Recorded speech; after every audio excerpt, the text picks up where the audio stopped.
സാധാരണക്കാർ ഏറ്റവും കൂടുതൽ ആശ്രയിക്കുന്ന ഒരു യാത്രാ സംവിധാനമാണ് ഓട്ടോറിക്ഷ. ഈ ഓട്ടോറിക്ഷക്കാർ പലപ്പോഴും അമിതമായ ചാർജ് ഈടാക്കുന്നത് പതിവാണ്. മോട്ടോർ വാഹന വകുപ്പ് ശക്തമായ നിയമ നടപടികൾ സ്വീകരിക്കുന്നുണ്ട്. കൃത്യമായി ഓട്ടോ ചാർജ് എത്രയാണ് എന്ന് മനസ്സിലാക്കി തരികയാണ്. മിനിമം ചാർജ് എത്രയാണ്, അഡീഷണൽ വരുന്ന ഓരോ കിലോമീറ്ററിനും എത്ര രൂപയാകും, അതുപോലെ രാത്രികാലങ്ങളിൽ ചാർജ് എത്രയാണ്. മീറ്റർ ചാർജിലേക്ക് വന്നു കഴിഞ്ഞാൽ 1.5 കിലോമീറ്ററിന് 30 രൂപയാണ് പുതുക്കിയ മിനിമം ചാർജ്.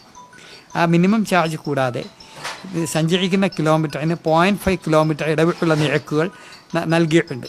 യാത്ര ചെയ്യുന്ന കൃത്യമായ ദൂരം അനുസൃതമായി ഓരോ 100 മീറ്ററിനും 1.5 രൂപ അധികമായി വരും. ഇതെല്ലാം മീറ്ററിൽ കൃത്യമായി കാണിക്കും. രാത്രി 10 മണിക്ക് ശേഷം രാവിലെ 5 മണി വരെ നടത്തുന്ന യാത്രകളാണെന്നുണ്ടെങ്കിൽ ചാർജിൻ്റെ 50% കൂടിയും വാങ്ങാവുന്നതാണ്. അത് വാഹന ഡ്രൈവർക്ക് കൊടുക്കേണ്ടതാണ്. തിരുവനന്തപുരം, കൊല്ലം, തൃശ്ശൂർ, കോഴിക്കോട് എന്നീ കോർപ്പറേഷനുകളിൽ, കണ്ണൂർ, പാലക്കാട്, കോട്ടയം എന്നീ പ്രധാന ടൗണുകളും ഒഴികെയുള്ള സ്ഥലങ്ങളിൽ പകൽ 5 മണി മുതൽ രാത്രി 10 മണി വരെ നടത്തുന്ന ഒരു വശത്തേക്ക് മാത്രമുള്ള യാത്രയാണെങ്കിൽ അതിൻ്റെ തുകയുടെ 50% അധികമായി നൽകേണ്ടതാണ്.